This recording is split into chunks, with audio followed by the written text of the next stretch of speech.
Sabbir Ahmed video. ওকে, তো so guys, I hope সবাই ভালো আছো এন্ড গাইস আমিও আছি ভালো। এখন প্রায় 4:20 হয়ে যেতেছে গাইস, তো 4টা আজান দিয়ে দিবে, এখন আসর আজান দিয়ে দিবে। তো চলো তাড়াতাড়ি বাইরে যাই এন্ড বাইরে গিয়ে আগে তাদের সাথে কথা বলি। তো আমি ডাইরেক্ট চলে যেতেছিলাম বিজয়ের বাসায়, কিন্তু গাইস পরে মনে হলো আমাদের আরেকজন বন্ধু রয়ে গেছে। তো তার কথা মনে করে আবার চলে গেলাম তার ঘরে এন্ড তার ঘরে গিয়ে দেখি সে আছে কিনা। সে না থাকলে আমি চলে যাব একা একা, কিছু করার নেই গাইস। তো গেঞ্জিতে গাইস কেমন লাগতেছে এন্ড সবাই কমেন্ট করবে। তো গাইস এগুলো কিছু ধরবে না, কারণ একটু সমস্যা।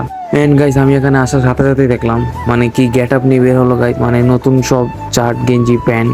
তো গাইস কয়েকদিন ধরে খেয়াল করতেছি নতুন শার্ট নতুন প্যান্ট নতুন গেঞ্জি সব সময় পরতেছে। তো আমি জিজ্ঞেস করতেছি কিসের জন্য এসব করতেছে। যদি কোনো খুশির খবর হয় আমাকে না বললেও চলবে। তো গাইস শুধু শুনতাম কি খুশির খবর, কিন্তু সে বলতেছে কোনো খুশির খবর নেই, এমনি সেইগুলো করতেছে। ওকে, তো এগুলো আমরা এখন বাদ দিয়ে গাইস, তো আমরা এখন কাজের কথায় আসি। তো গাইস আমি তাকে বলতেছিলাম যে এটা তাদের নবয়ের মতো লাগতেছে, তো সে একটু হেঁটে পার্ট নিয়ে নিল। চলো যাই নামাজে এখন। তো গাইস আমাদের আরেকজন বন্ধুকে আমি বলছিলাম নামাজ পড়ে জন্য বাইরে থাকে, কিন্তু সে এখনো আসে নাই। তো আমরা তার জন্য ওয়েট করতেছি, দেখি সে আসে কিনা।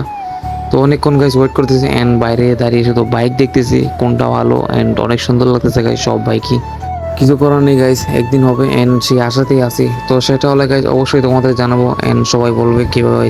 তো গাইস আমি একবারে মাগরিবে নামাজ পড়ে করে যাই, যেহেতু আমরা এখানে একটু দাঁড়িয়ে আড্ডা মারতেছি এন্ড মসজিদের কাছাকাছি আসি। আজান দিলে চলে যাবো মসজিদে এন্ড দেখা যাক কি হয় পরে। আজকে হলো ব্লগের 2 নম্বর দিন। তো গাইস আগের ব্লগে কিছু করতে পারে নাই, কারণ কোনো কিছু ছিল না, যার কারণে গাইস কোনো কিছু করতে পারে নাই, আর কোনো কাজও ছিল না। ক্যামেরা অফ করে অনেক কাজে লেগে গেছিলাম অ্যান্ড আজকে আবার চলে আসছে ব্লগ করতে। তো কিছু করার নাই গাইস। তো আজকে আমি সাইকেল নিয়ে আসি গাইস, কারণ আসর নামাজ পড়তে অনেক বেশি লেট হয়ে যাবে, যার কারণে আমি সাইকেলটা নিয়ে আসছি যাতে লেট না হয়। অ্যান্ড গাইস আরেকটা খুশির খবর, এই মেঘলা মেঘলা দিন অনেক ভালো লাগতেছে অ্যান্ড মেঘ দিতেছে একটু গাইস, সমস্যা তো হইতেছে কিন্তু অনেক ভালো লাগতেছে গাইস মেঘলা দিনটা।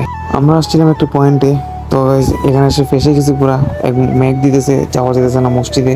কিছু করার নেই গাইস, আমাদের মসজিদে যাওয়াই লাগবে যত বাধা আসুক না কেন। আমরা এখন গাইস পুরো ভালো হয়ে গেছি, সব চেষ্টা করতেছি ভালো কাজ করার। তো এখানে একটু রেস্ট নেই, যদি মেঘ না কমে তাহলে গাইস এই মেঘের এভাবে চলে যেতে হবে মসজিদে, কিছু করার নেই।